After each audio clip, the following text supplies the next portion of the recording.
अमित शाह जी ने आज नैतिकता की बात की, हमें बड़ी हंसी आई कि कोई कसाई शाकाहार की बात कैसे कर सकता है। साथियों, आज सुबह से बड़े पत्रकारों के फोन आ रहे थे कि अरे अमित शाह जी ने इंटरव्यू दे दिया, आपने देखा या नहीं देखा। हमने कहा माफ कीजिए, हम अमित शाह जी का इंटरव्यू नहीं देखते, हम मोदी जी के मन की बात नहीं सुनते, लेकिन आप हुक्म करिए, क्या सेवा कर सकते हैं। बोले साहब कुछ सवाल पूछने, हमने कहा आइए।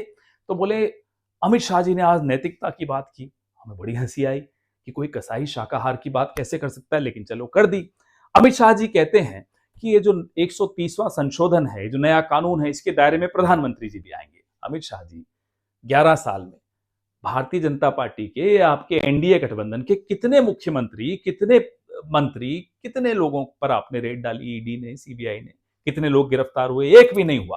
तो अब आप ये क्यों बेवकूफ बना रहे हैं साहब, इसके घेरे में प्रधानमंत्री भी आएंगे। जब एजेंसियां आपकी पालतू एजेंसियां हैं, उनको आप छोड़ देते हो विपक्ष के नेताओं पर, फिर उन नेताओं को गिरफ्तार करते हो, फिर उनके आगे ऑप्शन रखते हो कि आजा मेरी वॉशिंग मशीन में आजा, नहीं तो जेल में पड़े रहो। यही इस नए कानून के तहत भी आप करने वाले हो। 30 दिन तक जेल में रहेगा, 31वें दिन आप ये दो ऑप्शंस देंगे, वॉशिंग मशीन या जेल।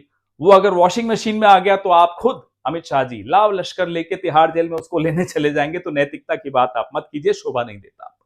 आप कहते हैं कि बीजेपी में नैतिकता के आधार पर, अरे इस नैतिकता के आधार पर अगर इस्तीफे होते तो क्या पहलगाम के बाद आप इस्तीफा नहीं देते, या पुलवामा के बाद राजनाथ सिंह जी इस्तीफा नहीं देते, या मणिपुर के ऊपर प्रधानमंत्री इस्तीफा नहीं देते।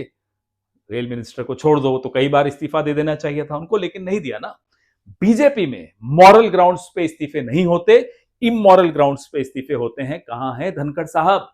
हमें बड़ी चिंता है उनकी सुरक्षा को लेकर भी हम सब में बड़ी चिंता है। मॉर्निंग वॉक पे जाते हैं यानी हमें नहीं मालूम। जिस रहस्यमय तरीके से उनका इस्तीफा हुआ, फेयरवेल नहीं दी गई, जिस रहस्यमय तरीके से वो अब गायब हैं, दिखते नहीं हैं, जिस रहस्यमय तरीके से वो चुप हैं, बोलते नहीं हैं, क्यों, कहां है वो?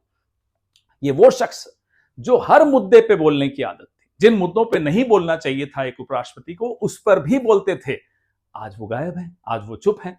अमित शाह जी जवाब दीजिए, देश जानना चाहता है कि उपराष्ट्रपति जो थे वो कहां हैं।